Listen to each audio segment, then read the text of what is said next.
Madame, mademoiselle, monsieur, bien le bonsoir à toutes et à tous. Quel bonheur et plaisir de vous retrouver comme chaque dimanche soir sur Canal Algérie pour un nouveau numéro de l'émission Canal Foot, consacré ce dimanche, bien sûr. Retour sur la liste des joueurs convoqués par le sélectionneur Rabah Madjer au vu du prochain match des Verts face à l'Arabie Saoudite. Nous parlerons également de l'équipe nationale féminine. Match retour ce mardi. Les filles ont été battues par les Sénégalaises sur le score de 2-1 au match aller. Nous parlerons également des matchs allés du 8e de finale bis de la Coupe de la Confédération africaine avec nos deux représentants, l'USMA d'Alger et le Chabab Riadé de Belwizded. Et puis bien sûr, nous reviendrons longuement sur la Ligue 1, 25e journée. 6 matchs étaient au programme ce week-end, vendredi et samedi, mais également la Ligue 2. Il s'est passé plein de belles choses dans cette Ligue 2. C'était la 25e journée.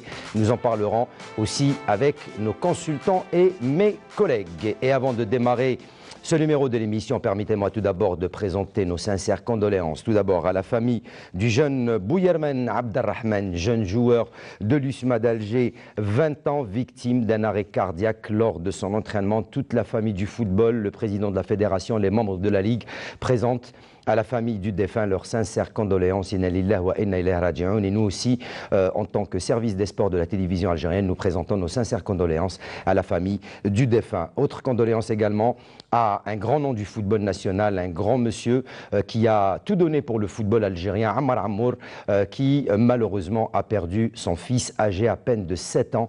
L'enterrement a eu lieu aujourd'hui. Inna lillahi wa inna ilayhi raji'un. On présente nos sincères condoléances aux joueurs que l'on connaît tous très bien, Ammar Ammour, et avec qui nous partageons ses peines et bien sûr cette grande douleur de la perte de son fils. Inna lillahi encore une fois wa inna ilayhi raji'un.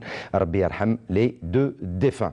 On entame l'émission tout d'abord avec mes consultants. Touzi Djilali, bien le bonsoir. C'est vrai, on démarre souvent cette émission par des condoléances, mais quand c'est des jeunes enfants à cet âge, c'est vrai que ça fait de la peine, et surtout quand c'est des gens qu'on connaît qui sont très proches de nous. Oui, Hakim, on commence par des condoléances. Bonsoir Hakim, bonsoir à nos amis des spectateurs et bonsoir à toute l'équipe. C'est dommage, mais c'est ça la vie, elle est faite ainsi. Donc, le jeune joueur qui est au fleuron de l'âge, à 20 ans. À 20 ans, oui. Et aussi nos condoléances au petit-fils de joueur Ammar Ammour, à qui on présente nos sincères condoléances. Ahmed Laribi, bonsoir. Oui, bonsoir toute l'équipe. C'est vrai qu'on est tellement attristés parce que, vous savez, quand vous perdez un enfant de 7 ans, quand vous perdez un enfant de 21 ans, moi je me mets à la place des parents. C'est vraiment douloureux, c'est cruel. Je peux dire que c'est la loi de la vie, mais on a des enfants et on sait ce que c'est. Donc, Rabbi sabbar al-waldi, Inch'Allah. Inch'Allah. Haouchin, bien le bonsoir, heureux de vous retrouver. Oui, un plaisir de retrouver toute l'équipe ce soir, même si je me sens seul en attaque. Ah, voici la Batiche qui est malade ensuite, un prompt rétablissement. J'espère que Djilali vont m'approvisionner en bon ballon. Ceci dit, bien évidemment, je compatis à la douleur de ces familles. Perdre, comme l'a dit Ahmed, un jeune comme ça, 19-20 ans, le gardien sport de l'USM Alger. Un gosse de 7 ans, le fils de notre ami Ammar Ammour.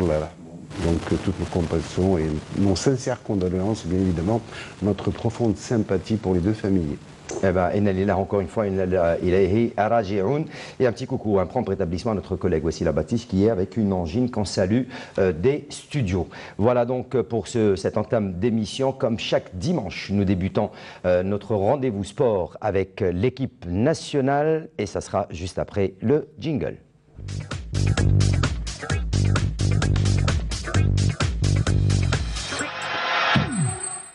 Allez messieurs, le sélectionneur national Rabah Madjer, après sa sortie médiatique à la télévision algérienne, a tenu une séance de travail au Centre technique national avec les responsables de la sélection, M. Hakim Meddan et ses adjoints Mzian Eril ainsi que Djamel Mennet pour discuter du prochain regroupement de la sélection nationale des locaux appelés à découder avec l'Arabie Saoudite le 9 mai prochain en Espagne. Le staff technique national a établi une liste de 24 joueurs plus 5 réservistes, à savoir les mêmes pratiquement. Chaouchi, Fawzi Chaouchi dans les buts, Salhi Abdel Qadir, Moussaoui Toufek également, Arrous Islam, Azzi Ayoub, Naamani Mohamed, Shafai Farouk, Belkalem Saïd, Badaran Abdel Qader, Ben Moussa Mokhtar, Abdellawi Ayoub, Charbi Sabri du MC Oran, Ben Khammassa Mohamed de l'USMA d'Alger, Boukhanchouch Salim, Al-Urfi Houssine, Tabti Al-Arbi, Zouari Abdelkarim, El-Mellali Farid, Belkhir Abdel Nour, Lakroum Ali, Bourdim Abdelrahman, Abid Mohamed Lamine, Bougal Mouna Al-Habib et Sherif El-Wazani, Hicham. Pour ce qui est bien sûr des réservistes, on retrouve Ben Debka Sofiane, Mekkawi Zineddin, Darfal Oussama, Naqash Hicham et Marbah Gaïa. Messieurs, à vous la parole.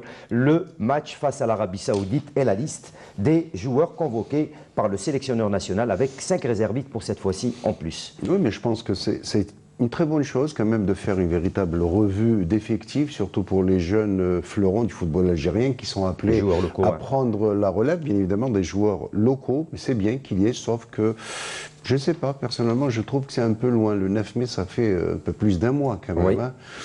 Bon, le sélectionneur national a pris ses devants, mais dans toute cette liste, bon, il y a peut-être... Vous savez, un choix n'est jamais parfait. Il y a peut-être des joueurs qui auraient mérité de faire partie de cette sélection. Je pense personnellement à jean Ilyas Ben Youssef, qui a fait toutes ses classes au Parado, qui est en train de briller à la GS Kabylie, qu'on avait comme invité tout récemment. Mais un garçon, et je suis sûr que vous allez faire, il fait l'unanimité, un garçon qui monte en puissance, c'est le jeune défenseur de la GS Kabylie, venu de l'US Chaouia, Lies Chiti. Retenez bien ce nom. Et il est excellent, messieurs. Oui, je pense que... On a toujours contredit un petit peu la liste des convoqués en équipe nationale et la presse également, hein, bien sûr. Oui, mais je pense cette fois-ci que c'est un travail qui se fait dans la continuité. Donc, moi, je pense que c'est les meilleurs joueurs du moment qui sont convoqués. Et je pense que d'ici là, s'il y a d'autres joueurs qui vont se distinguer, je pense qu'ils vont être appelés en équipe nationale. Ahmed Laribi. Oui, concernant la liste des choix, vous savez, le football est tellement vaste. Il y a des nouveaux, hein, comme Bourdim, comme ça fait partie Tapti, du jeu. Bougal Mouna. Il y a des joueurs. Ils ont leur chance. Je voulais tout simplement dire, Hakim, que dans le football est tellement vaste que tout le monde peut donner son avis. Maintenant, comme l'a si bien souligné Mohamed, c'est vrai que d'ici le 9 mai, peut-être que ça va être une bonne chose. Certains joueurs auront plus de matchs dans les jambes, ça c'est intéressant. Et ce que je voulais dire, c'est que c'est bien d'avoir ces regroupements, c'est bien de jouer à l'Arabie Saoudite ou à notre pays, mais le plus important, c'est d'avoir des joueurs locaux qui vont, si vous voulez, être propulsés vers la sélection A. Et c'est le plus important également, et c'est tout ce qu'attendent les supporters, bien sûr, des Verts et des Fennecs. Allez, quelques informations sur les Verts d'Europe. On n'en parle pas beaucoup ces derniers temps. On va commencer par Claude Puel, qui était fâché, coup de gueule, contre l'arbitrage anglais. Il se plaint qu'on ait refusé peut-être un but à Riyad Mahrez dans le match qui les avait opposés, qui avait opposé les Fox à Newcastle, qui avait été battu 2-1 par Newcastle. Oui, ben c'est quand même frustrant lorsqu'on se voit privé d'un pénalty et surtout qu'on encaisse une défaite assez amère à domicile, n'est-ce pas? Mahrez a joué pratiquement tout le match, il a fait un match honnête, un match appréciable en tous les cas dans l'ensemble, et le seul regret c'est qu'en face, notre Slimani était absent. Eh oui, et c'est ce qui est dommage encore, Slimani, qui n'a pas encore fait son apparition. Messieurs, je reviens vers vous également. La visite de monsieur Véron Mossango, directeur régional de la zone Afrique et Caraïbes, donc de la division de membres de la FIFA, qui a effectué une visite de travail ici à Alger vendredi 6 avril. Il a expliqué que l'instance mondiale était prête à accompagner la fédération, mais surtout que dans le développement du football à la base. Oui, surtout dans le développement du football à la base et aussi dans la formation des jeunes talents. Et aussi, je pense que c'est dans la construction des centres de formation régional pour notre football. Donc, apparemment, ils vont nous aider. Concernant... Il a été conquis par le projet de Kherdin Zachi. Hein, c'est ce qui a été déclaré par M. Véron Mossango Amba. Donc c'est une bonne chose pour notre football et pour l'évolution et la formation de nos jeunes. Ahmed Laribi, je viens vers vous pour parler d'un autre joueur qui fait encore sensation et qui fait parler de lui. Encore un doublé de notre ami Bardet Bounedjah avec son équipe Al-Sadd en inscrivant encore 2 buts lors de cette journée du championnat. Oui, n'arrête pas de nous étonner parce qu'à chaque fois, soit il marque un but, soit 2, soit 3. Tout à l'heure, on avait parlé avec mon ami Djilali en disant que est-ce que Boundiah est trop fort ou est-ce que le championnat Qatari est d'un niveau moyen. Mais toujours est-il qu'il a cette sensation d'aller marquer des buts, il a le sang-froid, donc il est comme un poisson dans l'eau. Il est en train d'exploser le record, je pense, des buteurs. Mais c'est bien. Au niveau du championnat qatari. Et aussi, il profite de l'absence de Slimani. Et surtout, il profite de l'absence de Slimani. Allez, quelqu'un qui a fait parler de lui, on en avait parlé avec l'équipe nationale, Hawchin, je reviens vers vous, Safir Taider, qui voit rouge et qui se prend un carton rouge dès la 14e minute de jeu, reprise avec le championnat canadien, il est sorti avec un carton rouge. Ah, il aura vécu véritablement une semaine trouble, noire, il faut le dire. Après l'affaire qu'il a eue avec l'entraîneur national, où certes, personnellement, comme tout spécialiste, je pense, on a regretté son absence lors des 2 matchs amicaux. On l'a fait venir de Montréal.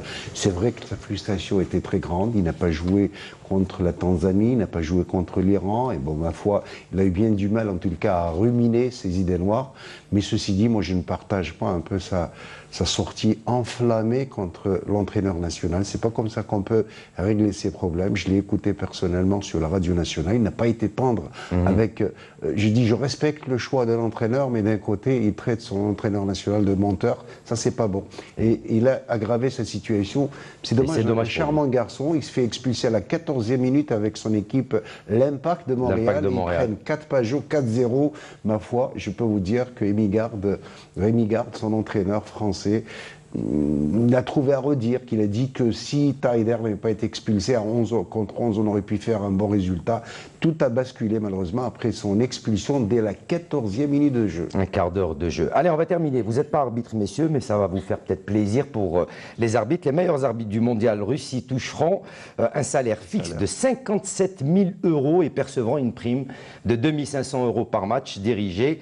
C'est ce qu'a donc révélé un quotidien. Une hausse significative par rapport à la Coupe du Monde du Brésil, il y a 4 ans, où le directeur de jeu était rémunéré à hauteur de 40 000 €. Et en 2010, en Afrique du Sud, il touchait à peine 28 500 €. Les meilleurs arbitres sont en fait ceux classés dans la catégorie 1. Parmi eux, le Turc Kakir, au sifflet, qui a arbitré également un certain match entre la Juventus de Turin mardi dernier face à l'Allemagne, donc vaincu, Real Madrid face à la Juve 3-0 pour le Real, ou encore l'Allemand Felix Breich, arbitre du match retour entre le Paris Saint-Germain et le Real. Les juges de touche pour leur part toucheront un salaire de 20 000 € sans compter les 1 600 € par rencontre arbitrée. Pour rappel, 5 arbitres du continent africain seront en Russie, dont les Algériens Abid Sharef, directeur de jeu, et l'assistant Itchali. Tant mieux, ça va motiver les autres arbitres, messieurs. Ça va motiver, et puis je peux vous dire que la FIFA est trop riche. C'est Zekrini qui ne va pas être content, notre ami Zekrini qui ne va pas être content. Il faut dire 20 000, 30 000 €, 40 000, 50 000, ça fait tourner la tête tout ça. Moi, personnellement, quand on voit le salaire des joueurs, c'est tout à fait normal. Je regrette que tout petit gamin que j'étais, j'avais cassé mon sifflet à l'époque. Je le regrette aujourd'hui. Et oui, il veut dire que certains joueurs touchent des sommes faramineuses. Les arbitres, eux aussi, ont le droit de toucher des grosses sommes. On va rester avec les équipes nationales, messieurs, et on va parler donc de ce match Ahmed Daribi défi. Donc l'équipe nationale algérienne féminine qui s'est inclinée face à son homologue sénégalais sur le score de 2-1. Donc mercredi soir au stade Alessandro Diego en match aller du premier tour des éliminatoires de la CAN 2018. Le match retour, ce sera ce mardi 10 au stade du 5 juillet à 17h45. On peut dire que c'est une bonne opération, avoir marqué déjà un but. Oui, tout à fait, Hakim. Le match s'est déroulé à Dakar, donc je peux dire que c'est un excellent résultat parce que notre équipe nationale féminine a marqué un but à l'extérieur. Donc je pense que ce but aura son pesant d'or. Et puis, moi, ce que je trouve inexplicable, c'est que cette équipe nationale va recevoir le Sénégal au stade du 5 juillet et non pas au stade Ammar Hamadi. Je ne sais pas pourquoi ce choix a été fait. J'espère que ce choix va être profitable. C'est pas conforme, le stade. Vous savez, rapport à la Confédération africaine. Je peux vous dire par expérience que les athlètes féminines préfèrent jouer dans un petit stade. Et on me dit que les deux stades, Bollorine et 20 août, ne sont pas homologués. Ah. Alors donc même l'USMA et le Chabab El Hadid Belouizdad logiquement ne devraient pas recevoir lors de leur Hakim, match retour. réglementation oblige, donc le choix de Saint-Juillet est légitime et logique. Tout ce que je peux dire, c'est qu'il y a de l'espoir pour aller encore plus loin. Il y a de l'espoir pour au moins essayer si on gagne 1-0, on est qualifié. Mais attention, en face. C'est aux Sénégalaises, ouais. Oui, il y a une équipe qui a cette tradition des éliminatoires de la Coupe d'Afrique. Donc il me semble qu'on a une chance de passer. J'ai écouté Asdin Chih après ce match où il paraîtrait que ça s'est disputé. Vous parlez de réglementation, vous parlez de conformité. Le match aller s'est joué dans un petit stade de la banlieue dakaroise où, d'après l'entraîneur national, il y avait dans un environnement un peu hostile. Et il faut dire, il avait regretté et l'équipe algérienne a encaissé un but sur un pénalty imaginaire. Et ça, c'est pas bon. Mais disons qu'avec un tout petit, vous savez, 2-1, c'est le score idéal.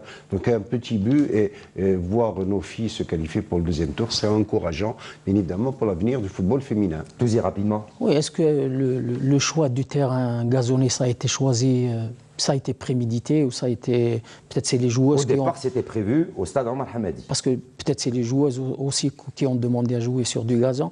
Mais peut-être le seul inconvénient, c'est que peut-être ils n'ont pas les repères sur un terrain aussi vaste que le Saint-Juillet. Moi, personnellement, je ne sais pas s'il y a un problème d'homologation dans la mesure où nos juniors, c'était un match officiel dans le cadre des éliminatoires de la CAF. Ils ont bien joué sur du tacton, la Coupe d'Afrique des Nations, oui. Mais je me demande pourquoi. C'est pour toutes ces raisons, Mohamed, que j'avais dit, je trouve que le choix, pour moi, il était explicable. Non, ouais, alors, on me dit également que la commission est passée à Sétif et elle n'a pas encore donné son accord final. D'après Hammar, que j'ai vu hier au stade de Tizi Ouzou, le stade de Sétif a été homologué par la CAF. Voilà, donc on va attendre de voir où est-ce que vont jouer nos filles. Allez, autre équipe nationale, c'est bien sûr les U20, vous le savez, ils avaient joué leur premier match victoire, 3-1 ici à Alger. Le match qui devait se jouer le 7 a été reporté au 21 du mois d'avril. Ils joueront face à l'équipe tunisienne. Bonne option pour cette catégorie des U20. Oui, je peux vous dire que c'était une très bonne option. Pardon. Et puis le fait de jouer le 21, ça va donner beaucoup plus de travail sur le plan de l'aspect technico-tactique concernant ces joueurs qui ont réalisé une excellente prestation contre la Tunisie, à savoir marquer 3-1. Et puis ça fait très longtemps, Hakim, belle lurette, qu'on n'a pas gagné un match qualificatif avec un score pareil. Et puis il y avait de la manière. On a vu que cette équipe elle avait de la conservation, de la position de balle.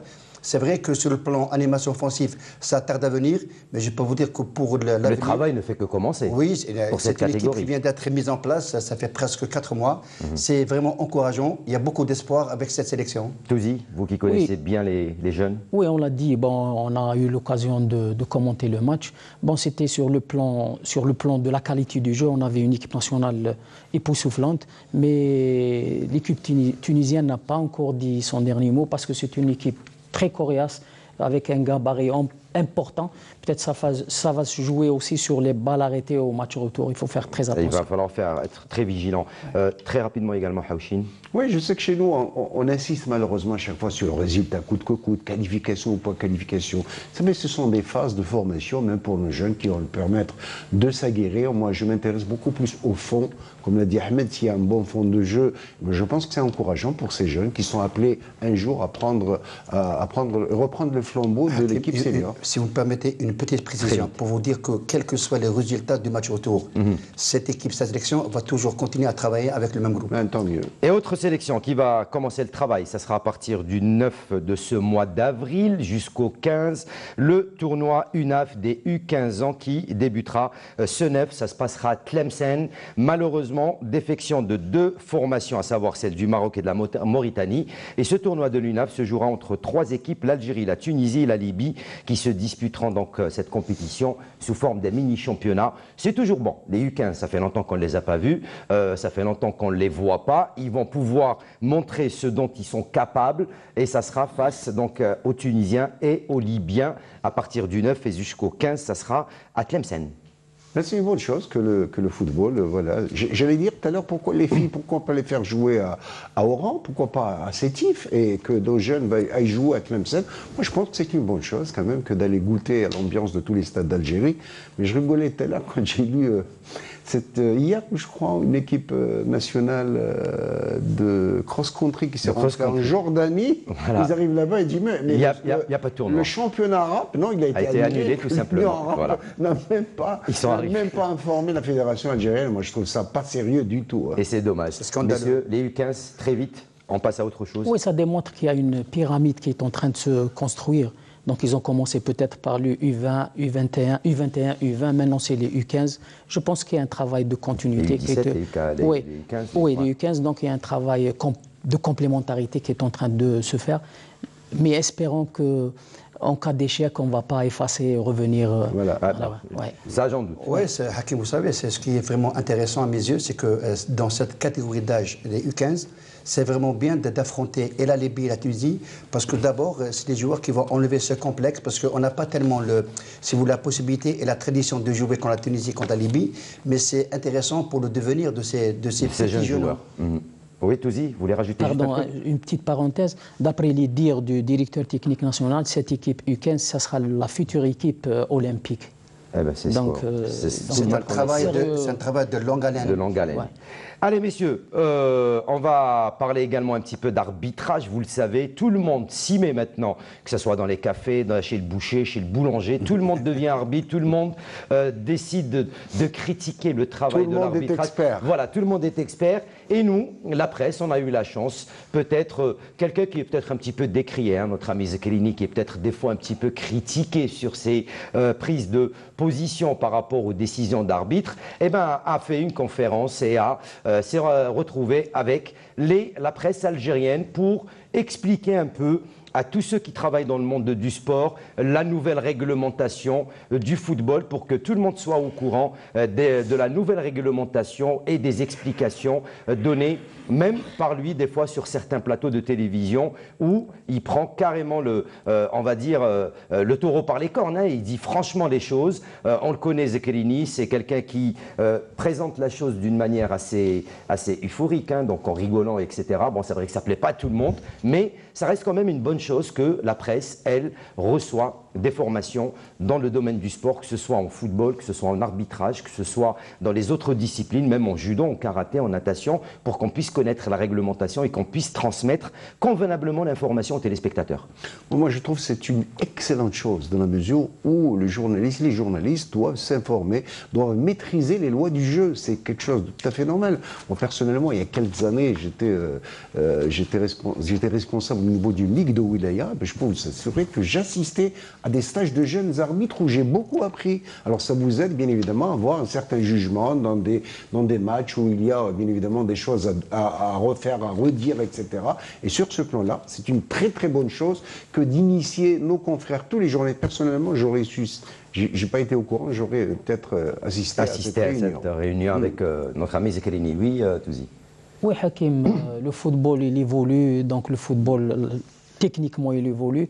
Aussi, l'arbitrage doit suivre automatiquement, il doit évoluer. Et la presse sportive également. Oui, donc il y a de nouvelles il y a de nouveaux textes, il y a de nouvelles lois, donc les gens doivent être à cheval et doivent être d'actualité. C'est vrai que nous aussi, Ahmed, d'habitude, on dit on va laisser le soin à nos amis arbitres de décortiquer l'action, puisqu'on n'est pas habilité à critiquer la décision d'un arbitre sur un terrain. Oui, tout à fait, parce que les lois du jeu sont vraiment très claires. Et là, comme a dit Mohamed, c'est vraiment intéressant. Ça prouve que la presse s'intéresse. Quand la presse connaît certaines lois, elle va changer d'avis.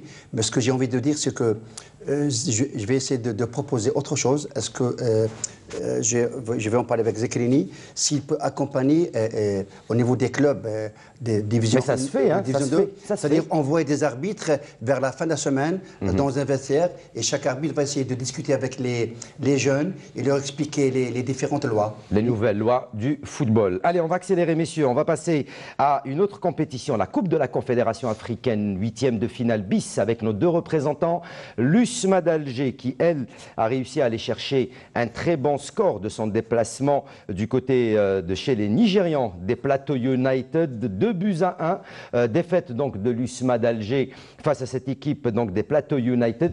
Pour certains, c'est un bon résultat. Ça reste quand même un résultat assez compliqué. Le match retour se jouera le 17 de ce mois d'avril. Ce sera un mardi.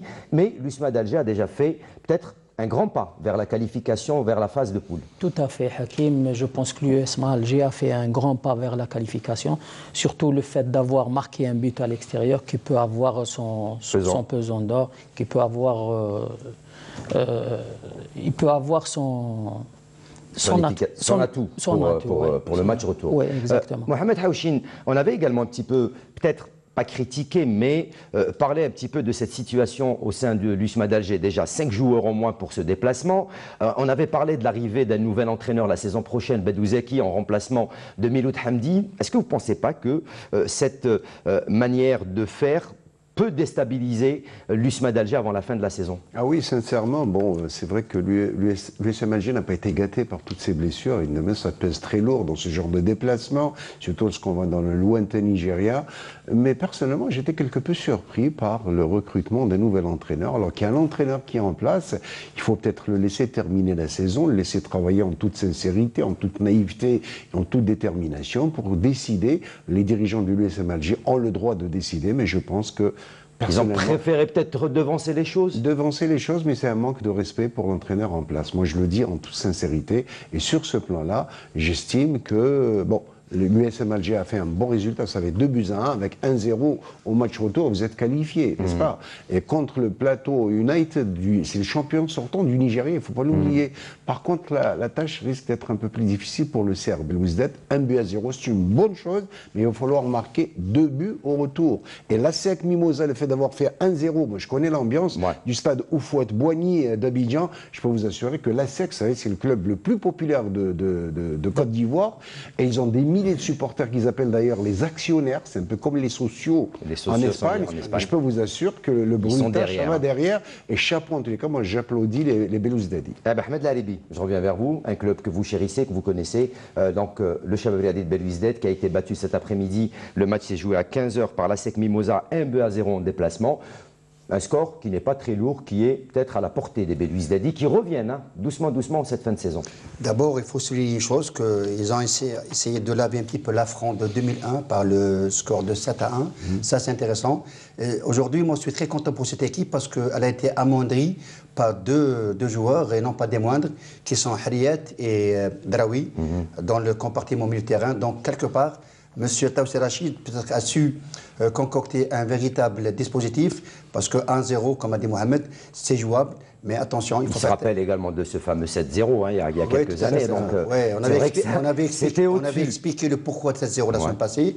Mais ce qui est intéressant, Hakim, concernant l'USMA et le CRB et le Mouloudia et l'Antitif, nos clubs algériens se portent bien en Coupe d'Afrique. Touzi. Oui, pour le CRB, je pense que Taoussi, on entraînera Guiri, il a l'expérience africaine, donc je pense que son rôle a été prépondérant dans le résultat du CRB. Allez, oui. Moi, j'ai beaucoup apprécié, j'ai beaucoup apprécié le rendement. La position psychologique de Rachid Taoussi. Il a dit on est venu ici à Abidjan, nous n'avons pas peur, nous n'avons aucun complexe devant la scène et nous allons faire un bon résultat. Moi je pense que c'est un meneur d'hommes et il le faut dans une équipe. Et tant mieux pour cette équipe du Chabab Riadi de Belouizdad. Allez, juste avant de rentrer dans la Ligue 1, messieurs, il y a eu un match de mise à jour mardi dernier, très attendu, le fameux Classico. Vous avez assisté à ce match, Haouchine. Victoire donc méritée de la GS Kabylie sur le score de 3-1. Et moi, je voulais revenir juste un petit peu sur cette histoire qui fait peut-être encore une fois un petit peu polémique, l'histoire de Fawzi Chaouchi avec ce stadier ou ce chercheur de balles, une situation qu'on voit de plus en plus souvent dans nos stades où les stadiers ou les chercheurs de balles ou des gens qui sont complètement dehors peut-être de l'équipe viennent s'immiscer, viennent un petit peu chambrer l'équipe adverse, les joueurs adverses. Réaction peut-être qui n'est pas à sa place de Fawzi Chaouchi, un grand international, un grand gardien et qui a fait peut-être couler beaucoup d'encre. Vous savez, dans cette situation, on ne peut pas peut-être juger, on n'était pas sur place à côté, ce qui s'est passé entre le stadier et Fawzi Chaouchi, mais il faut dire qu'un gardien de but, surtout international, doit se maîtriser. J'ai discuté par exemple avec le gardien Aslah, il m'a dit si je devais répondre à toutes les accusations dans tous les stades d'Algérie, je serais suspendu, expulsé à chaque... Donc je pense que Fawzi est un joueur de tempérament, qu'il a intérêt à se maîtriser sur des situations pareilles. Dans la mesure où il y a eu un incident, il est revenu vers les sillards pour revenir encore vers le gars. moi je trouve que ce n'est pas normal pour un joueur international. Messieurs, on a l'habitude de commenter des matchs. Dès qu'il y a un but, on voit tout le monde qui rentre sur le terrain pour féliciter les joueurs, et les chercheurs de balles, et les stadiers. Ça, c'est une situation un petit peu énervante pour les joueurs ou pour l'équipe adverse. Oui, tout à fait. Je rejoins M. Houchine dans son analyse. C'est ça, un joueur de football doit s'attendre à qu'il soit insulté, donc il doit pas répondre, il doit rester serein, il doit rester lucide. Et je pense que le fait de revenir vers le stadier, c'était ça le geste de trop qu'il a fait. Et c'est dommage. Ouais. Très vite, je vais essayer de parler de deux choses. D'abord, le rôle du commissaire au match. Ouais. C'est très important parce qu'il y a beaucoup de gens qui n'ont rien à voir et qui se mêlent. Et qui sont autour du terrain. Et ça peut être dangereux. Et si vous me permettez, c'est vrai qu'on a vu les derniers temps Chaouchi réaliser de très belles prestations avec le Mouloudia, avec l'équipe nationale. Mais ce que j'ai envie de dire, moi c'est un avis personnel, ce qu'a fait Chaouchi, c'est vraiment condamnable. Oui, et il n'avait pas à le faire et à réagir à cette intimidation peut-être de quelqu'un qui est en dehors du match de foot. Allez messieurs, on arrive à la Ligue 1, à la partie qui nous intéresse, la 25e journée du championnat professionnel Mobilis Ligue 1. C'est juste après le jingle.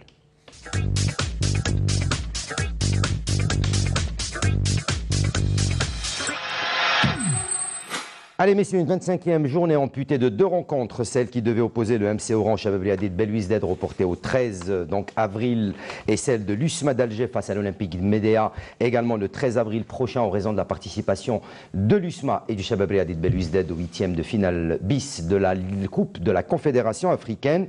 Une journée qui a profité au Mouloudia d'Alger qui est monté sur la 2e place du podium juste derrière le CS Constantine après sa victoire.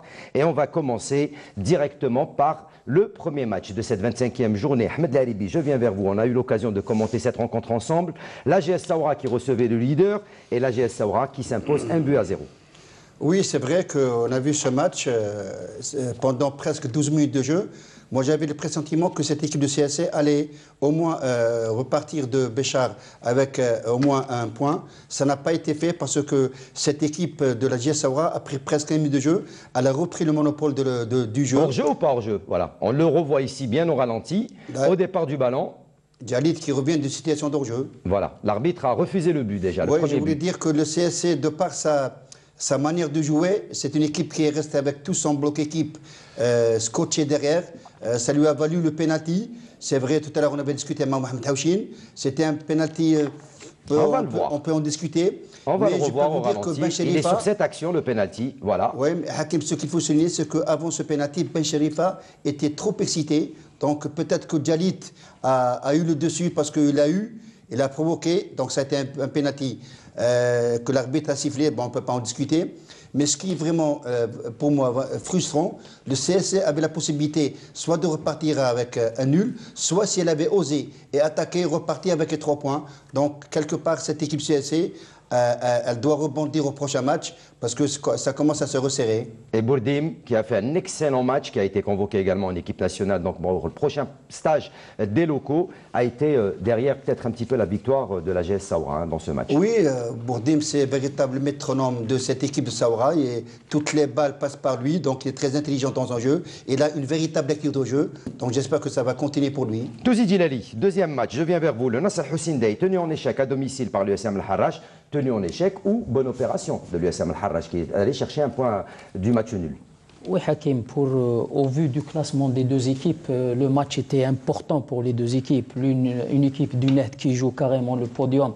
En cas de victoire, elle serait avec 43e avec 41 points. Ouais. Où l'USM Al-Harrach essaye de sortir de la zone rouge. Mais au vu du roulement du match, on avait un match juste moyen. Bon, peut-être en première mi-temps, il y a eu quelques occasions de part et d'autre. Surtout le net était méconnaissable. Ayant déjà vu les prestations au match précédent du net, aujourd'hui, l'équipe elle était dans un jour sans. L'équipe d'Al Harrach, elle a fait le jeu, elle a joué avec ses moyens. Donc, surtout en deuxième mi-temps, où elle a fermé tous les espaces. Elle a su comment occuper rationnellement le terrain. Donc le Nehd a marqué son premier but sur penalty. Par Haddadi, 28e. Oui, 28e. Penalty justifié suite à un tirage de maillot à l'intérieur des 18 mètres. L'USM Al-Harrach a réussi, peut-être c'est ça qui a boosté cette équipe, c'est qu'elle a réussi à égaliser. Non, avant 2 minutes avant la fin de 43e Bouguesh. 43e minute par l'omniprésent Bouguesh qui a fait un match plein. Donc le match dans l'ensemble, moi je pense que le nul était équitable.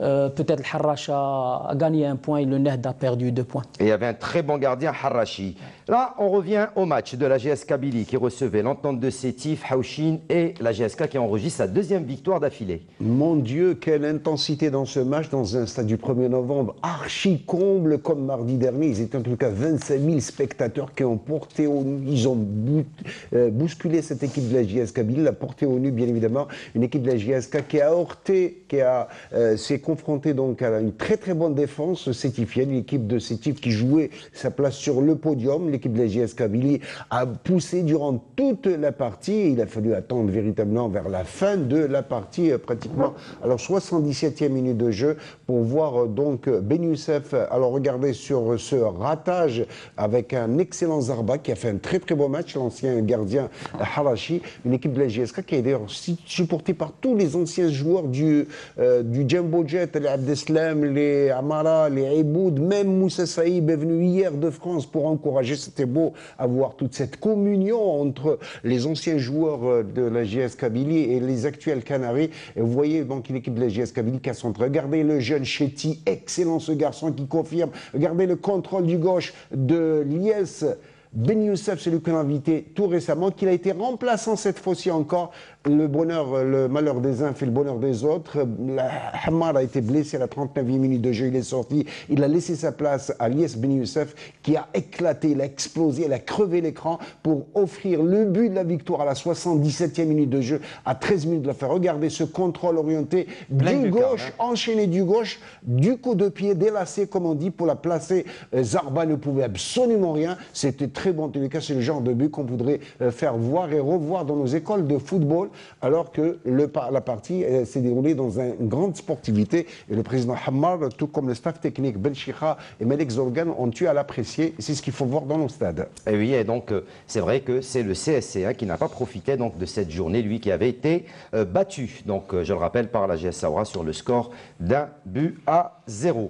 Les 3 autres matchs qui se sont disputés donc ce week-end, on va commencer directement avec un match des mal classés, l'USM Blida Touzi Djilali qui recevait l'US Biskra, et là un match nul qui n'arrange ni l'un ni l'autre, 0-0 entre ces deux formations. Je pense que l'équipe de Blida est en train de préparer la saison prochaine parce que je pense que c'est une équipe qui n'a plus rien à espérer. Elle a mis son 2e pied en Ligue 2. Mais ce qu'il faut noter, c'est que pour l'éthique sportive, elle est en train de jouer le jeu, cette équipe. Donc, il faut le signaler, c'est bravo pour cette équipe de Blida.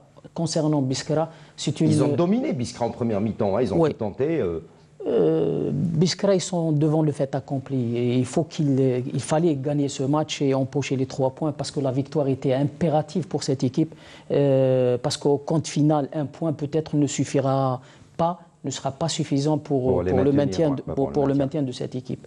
Donc, ils ont tout donné et je pense que Blida, il faut les féliciter pour leur éthique sportive et pour leur fait plaisir. Il reste encore 5 journées, hein, il reste encore 15 points, 5 journées.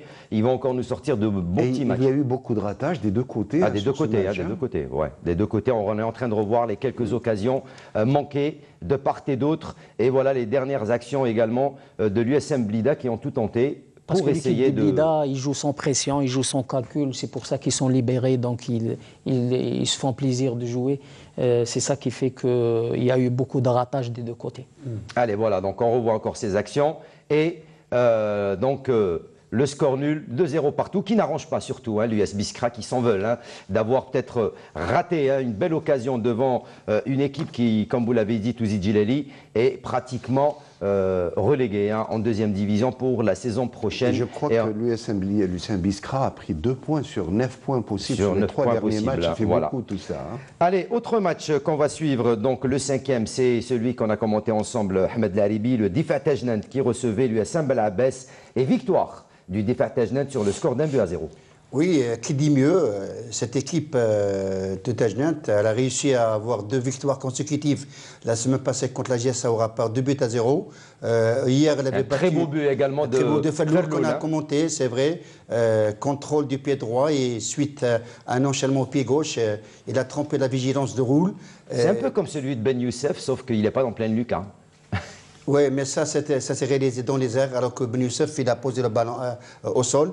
Mais ce qui est intéressant, c'est que Tajnant ne veut pas mourir de matchs de victoire. Par contre, le CMBA a été un peu victime de son jeu, parce qu'elle avait 4 absences de marque, quoique ça n'enlève rien au mérite des autres. Mais cette équipe avait perdu contre le NAD la semaine passée. Hier, elle a eu sa 2e défaite consécutive. Peut-être, je dis bien peut-être, que cette équipe elle a l'esprit beaucoup plus dans sa demi-finale contre Zaouia la semaine prochaine. Mais attention, l'USM Abbas perd beaucoup de points. Alors qu'on revoit les quelques occasions ratées en seconde mi-temps par l'USM Abbas et également Natesh qui a été présent. Oui, on avait parlé, vous et moi. Moi, je trouve inexplicable la sortie de Doucé Kodjo, parce que lui, il a pesé beaucoup plus sur la défense belabbasienne. Donc sa sortie a libéré tous les défenseurs. Allez, on revoit encore les quelques actions. Et ça, c'est l'une des dernières. Bougelmouna qui vient buter sur le gardien Litim. Et qui s'est fait mal. Voilà, qui s'est fait mal. Et ce sera sur ce score. Hein, même le rentrant Hoggas qui a failli inscrire le 2e but sur sa première balle.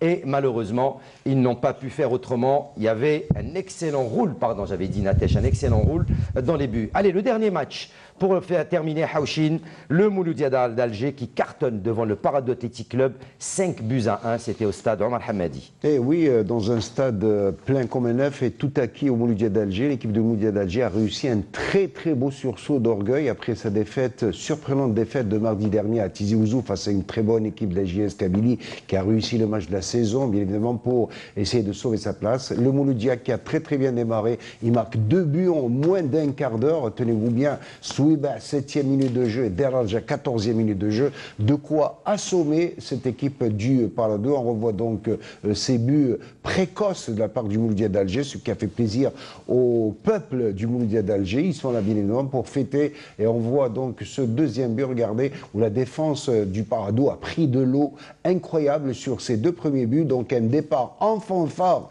de l'équipe du Mouloudia d'Alger qui ne l'a laissé aucune chance au gardien Moussaoui, pourtant excellent et une très bonne défense habituelle. Le PAC n'a pas su résister face à la pression. Et on revoit donc tous ces beaux buts, très jolis à voir, et même des buts qui ont été ratés où la défense du Paradou. L'équipe du Paradou qui est revenue quand même dans le match avec donc un penalty obtenu à la 24e minute de jeu et transformé par le buteur attitré du Paradou, Naïdji, n'est-ce pas? Et sur ce plan-là, Félix Chael, qui est un excellent gardien de but malgré l'absence de Fawzi Chaouchi, donc suspendu.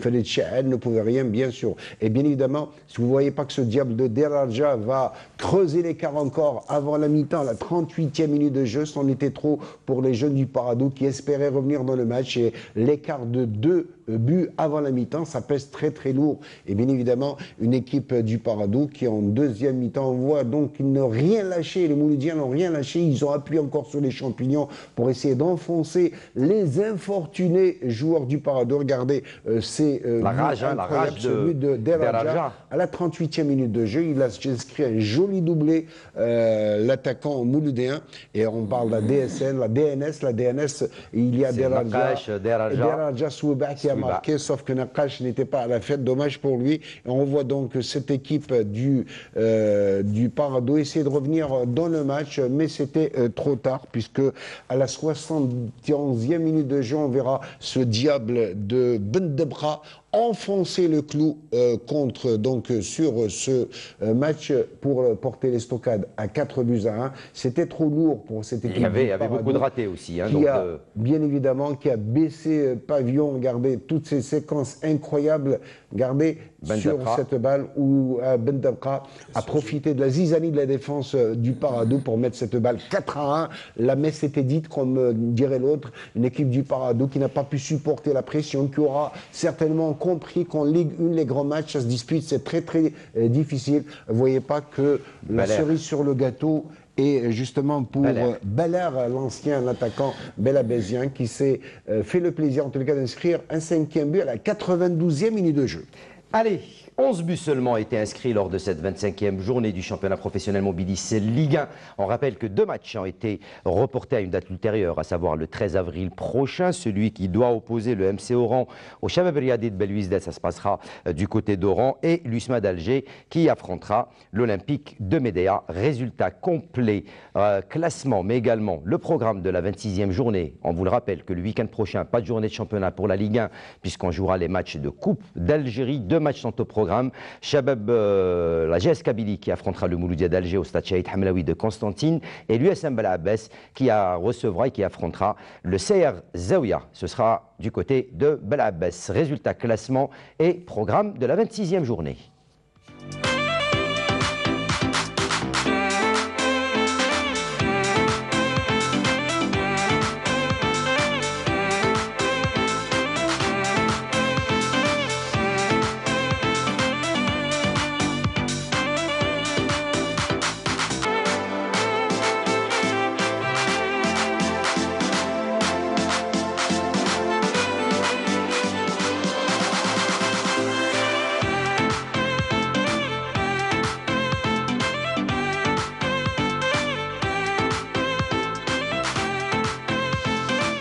Une 26e journée qui promet et où les points vont être très très chers. Il y aura de très très belles empoignades et de beaux derbies en perspective.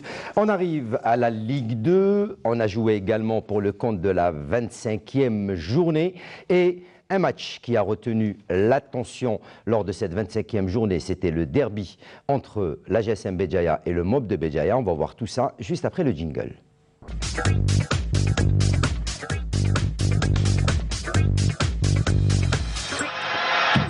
Allez messieurs, j'avais dit 24 buts ont été inscrits en Ligue 2, plus que c'est le double pratiquement de la Ligue 1, amputé de 2 matchs. Et je voulais commencer cette Ligue 2 par ces belles images qu'on aimerait voir un peu partout dans nos stades, un peu partout dans les matchs de foot, un peu partout dans les derbys, dans les classicos, dans les big confrontations. Surtout qu'il y avait également dans ce match la première place qui était en jeu. J'aimerais bien qu'on monte un petit peu le son, messieurs. Je vais vous laisser commenter un petit peu ces belles images qu'on a très rarement l'habitude de voir. Haouchine. Oui, mais le derby entre GSMB et le MOB. Oui, c'était très beau à voir. Pourtant, il y a une grande rivalité entre le Mouloudia de Béjaïa et la GSMB. Où le MOB l'a emporté, l'avait emporté au match aller. On pensait une revanche, mais tout à fait sportive pour la GSMB. Bien évidemment, un trio arbitral qui a été véritablement à la hauteur, un public merveilleux. C'est ce qu'il faut faire en tous les cas pour ne pas se laisser aller à des écarts de conduite, à des dérapages. Tout cela, ça reste des frères au niveau de la capitale des Hamadites, qu'ils soient mobistes ou GSMBistes, comme on a l'habitude de dire. Regardez cette ambiance extraordinaire dans les tribunes. C'est tout à l'honneur, en tout cas, des grands clubs béjaouis. Touzi Djilali, Ahmed Laribi, des images qu'on aimerait voir plus souvent sur nos écrans. Oui, Hakim, c'était une vraie fête du football. C'était grandiose, c'était exceptionnel. Sur les gradins et sur le terrain, je pense que l'expérience des joueurs du MOB qui a fait la différence. C'est vrai, l'accueil, l'organisation, tout y était. Oui, c'était vraiment. On est un beau match. Oui, c'était vraiment impeccable. Mais ce que j'ai trouvé intéressant, c'est que en Ligue 2, retrouver cette ambiance très chaleureuse. Vous savez, le football, ce n'est qu'un jeu. Et puis le football a toujours procuré et de la joie, et du bonheur, du partage. Donc c'est très intéressant. Il faut prendre exemple sur ces deux équipes qui nous ont gratifiés d'abord par une excellente ambiance dans les tribunes et sur le terrain. Ça a été beaucoup plus, il y a eu beaucoup de respect entre les 22 acteurs. Et on va le voir. L'entrée des joueurs, là c'était juste avant le coup d'envoi de cette rencontre, l'entrée des joueurs. Vous allez voir également les dirigeants, les entraîneurs entre eux, les accolades, les retrouvailles entre, bien sûr, Azdine Djoudi, qui a repris les règnes donc, de l'équipe du MOB de Béjaïa, et bien sûr... Qui a entraîné la GSMB. Qui a entraîné la GSMB de par le passé. Voilà, donc la bonne ambiance. Qui a été l'entraîneur de Mounir Zardoud à l'USM. De Mounir Zardoud, voilà, en plus. Il a été son entraîneur. Et les retrouvailles entre l'entraîneur et son ancien joueur pour ce big derby entre le MOB et la GSM Béjaïa. Regardez ces images, c'est tout simplement époustouflant et on aimerait bien revoir ce genre d'images, de scènes un peu partout sur nos stades. On est resté dans le fair play total, on est resté dans la correction totale, même s'il y a eu peut-être quelques petits écarts. Donc à un certain moment du match, ça arrive, où les supporters n'étaient pas très contents peut-être de leurs joueurs. Là, c'est vers la fin de la rencontre, mais on va aller, Youssef, directement vers cette Ligue 2 et vers ces matchs donc, de la Ligue 2. 8 matchs au programme. On va essayer de vous les montrer tous puisqu'il ne nous reste pas beaucoup de temps. Et on va entamer directement avec vous, donc déjà, Mohamed Haouchine, ce derby entre la GSM Béjaïa et le MOB de Béjaïa, avec une victoire du MOB de Béjaïa sur le score de 2-0. Le MOB de Béjaïa a réussi à marquer ses 2 buts grâce à Kadri, 22e et 49e minute de jeu. C'était un beau petit doublé et quel beau petit match entre la GSMB et le MOB de Béjaïa. Effectivement, une équipe du MOB qui l'avait remporté au match aller sous la coupe d'un certain Mustapha Biskri qui est malheureusement parti entre-temps. Et cette fois-ci, c'est Asdin Aïjoud à la barre technique pour voir donc l'équipe du MOB portée littéralement par des milliers de supporters mobistes, bien évidemment. Et ben, ils ont fait valoir leur soif, leur rage de vaincre. Vous voyez le plaisir, le bonheur de Kadri qui s'est payé un joli doublé et qui a pesé énormément sur ce derby des Hamadites pour offrir une 2e victoire en match aller et retour. Un but un peu gag, donc aidé par le gardien. Voilà, pour confirmer la poste de leader du Mouloudia de Béjaïa qui est revenu en force dans la compétition.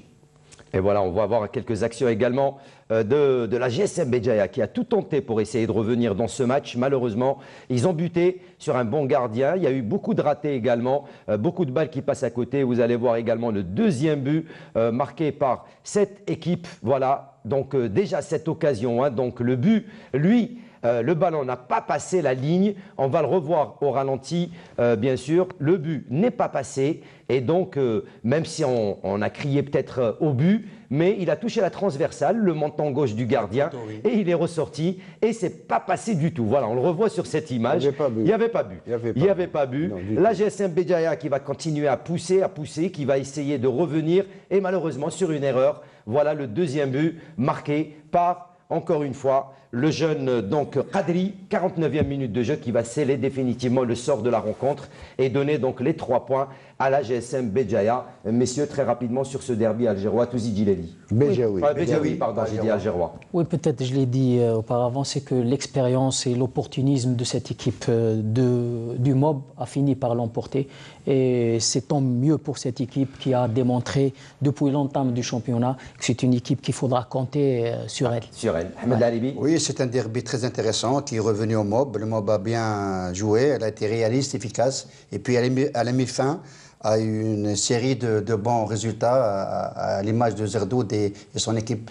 Voilà, et on est en train de voir notre caméraman qui était obligé de protéger sa caméra en raison de jets de quelques bouteilles et de quelques cailloux avant la fin de la rencontre. Mais tout est rentré dans l'ordre par la suite. Et la victoire donc du MOB de Béjaïa sur la GSM Béjaïa sur le score de 2-0. Le MOB qui, grâce à cette victoire, s'empare du fauteuil de leader et assure approximativement, puisqu'il reste encore 15 points à prendre, assure pratiquement son accession la saison prochaine en Ligue 1. C'est tout le mal qu'on souhaite à cette équipe qui nous avait fait rêver la saison dernière avec cette Ligue des Champions, avec cette Coupe d'Algérie également décrochée, le MOB de Béjaïa, une équipe qui reste quand même très très compétitif. Allez, 2e match, Ahmed Alibi, je viens vers vous.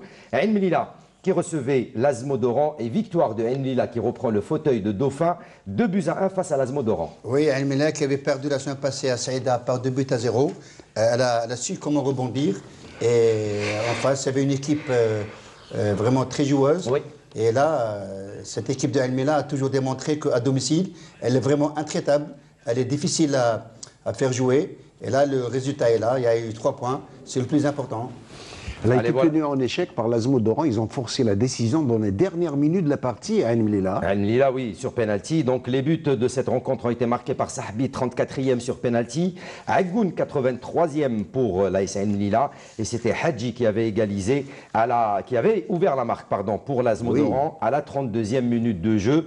L'Azmo d'Oran qui était bien parti pour empocher les 3 points de cette rencontre, mais c'était sans compter sur cette équipe de l'AS Ain Mlila, sur ce penalty déjà transformé, peut-être un petit peu contesté par l'équipe de l'Azmo d'Oran. Sahbi, 34e sur penalty, et puis par la suite, vous allez voir, en toute fin de rencontre, 83e minute de jeu, le deuxième but, voilà, qui va sceller définitivement le sort de la rencontre. Une rencontre encore une fois disputée au stade de Ain Mlila. Le troisième match qu'on va suivre dans quelques instants, c'est celui qu'on va considérer ça comme un derby. Touzi Djilali, l'AS Sochlef, qui recevait le Mouloudiat Saïda, et victoire des Chérifiens sur le score d'1-0 face au Mouloudiat Saïda. Cette équipe de Chlef qui ne lâche pas prise et qui est là et elle veut coûte que coûte assurer son maintien. Peut-être elle n'a pas encore dit son dernier mot, mais il faudra compter avec cette équipe de Chlef. Surtout qu'il y avait en face aussi une équipe qui revient fort, l'équipe de Saïda, surtout depuis l'arrivée de Sba.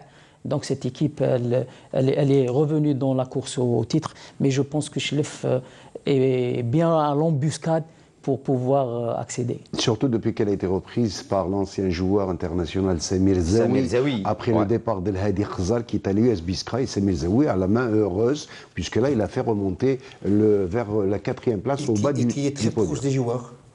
Voilà, on est en train de revoir encore les quelques occasions.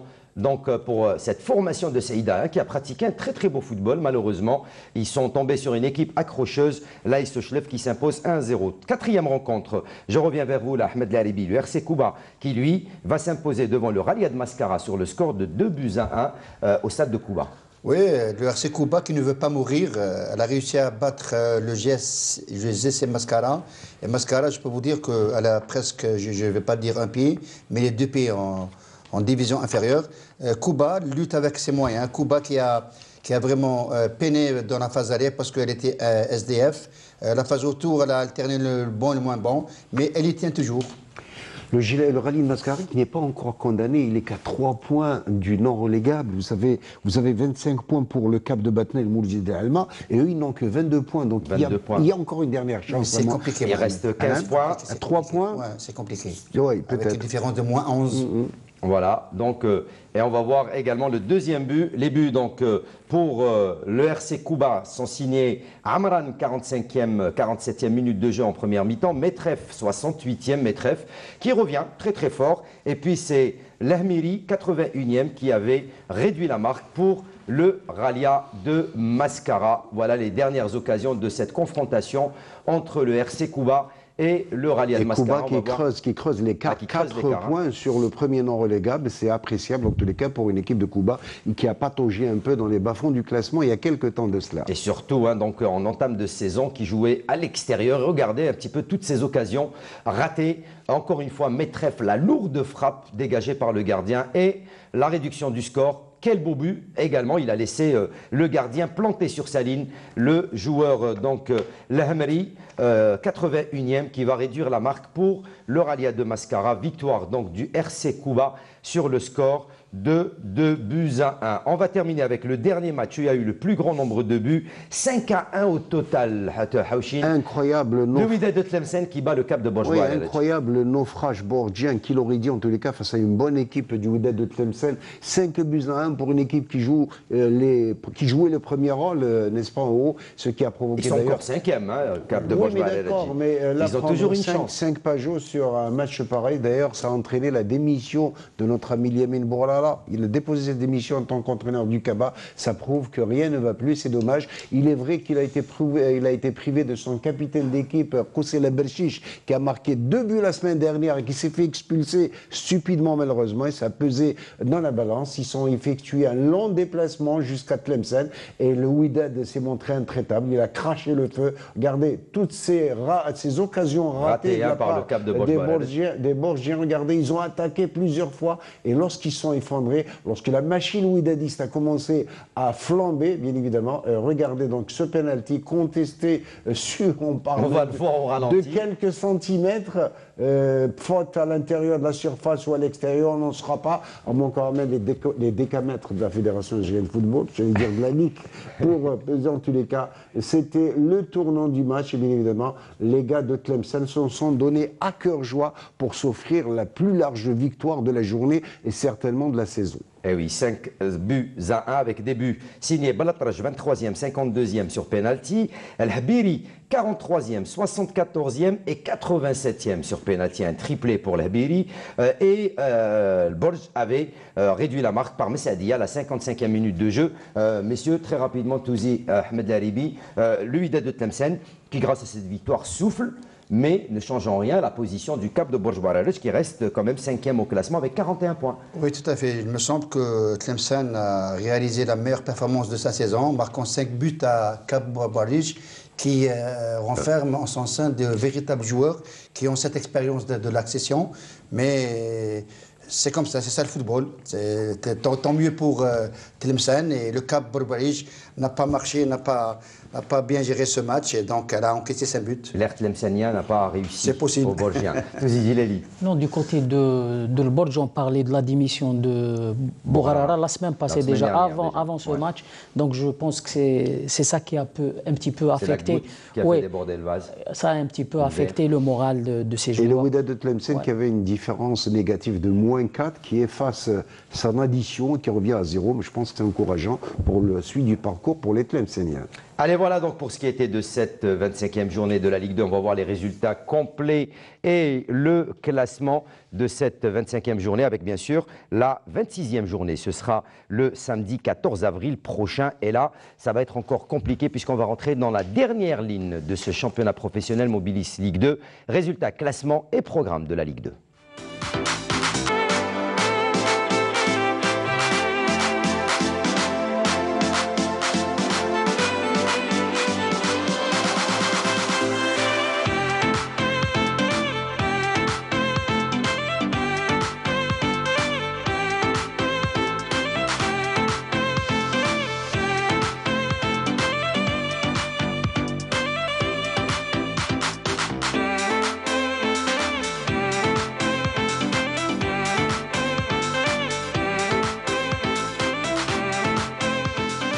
Et à suivre le week-end prochain ce choc entre le MOF de Béjaïa et l'AS Lila pour le compte de la 26e journée. Encore une fois, la première place va être en jeu entre ces deux formations qui sont bien sûr premier et deuxième et suivis de très près derrière par la GSM Béjaïa, l'AS Ochlef, le Cap de Borj Baralej qui sont derrière.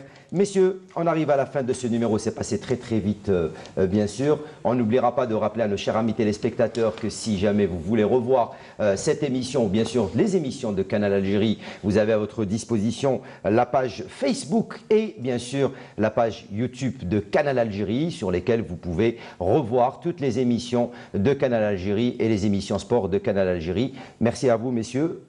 Merci Hakim, espérons qu'on a été complet. Et qu'on a lésé personne. Bon, c'est vrai que dommage, on aurait aimé montrer les autres matchs de cette Ligue 2, mais on fera une journée spéciale, peut-être le week-end prochain, puisqu'il n'y aura pas beaucoup de matchs de la Ligue 1.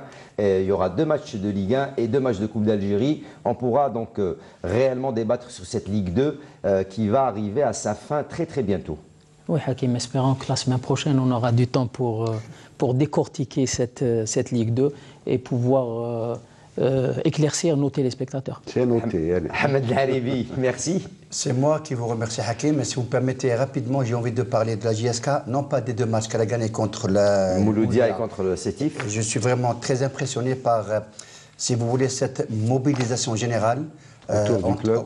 Oui, c'est vraiment très... Et voilà ce que ça donne quand tout le monde est mobilisé. Ça, si vous voulez, booster et transcender les joueurs. Et c'est ce qu'il faut faire avec tous les clubs. Il faut rester derrière son club, il ne faut pas le critiquer, il ne faut pas lui tourner le dos. Il faut rester derrière son club, il faut le suivre, il faut le soutenir, quels que soient les résultats.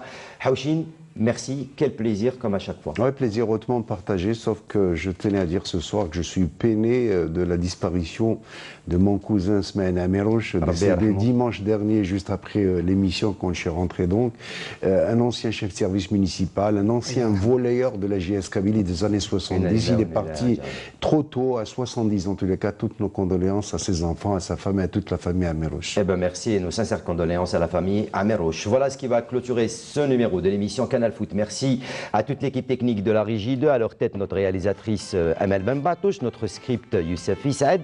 Merci à vous, chers amis téléspectateurs, de nous avoir prêté attention, de nous avoir reçus chez vous. On espère qu'on a été complet. Prochain rendez-vous sport sur Canal Algérie ce lundi en compagnie de Mokhtar Hamani, l'émission 52 chrono. Jusque-là, ciao, bonsoir et à très bientôt.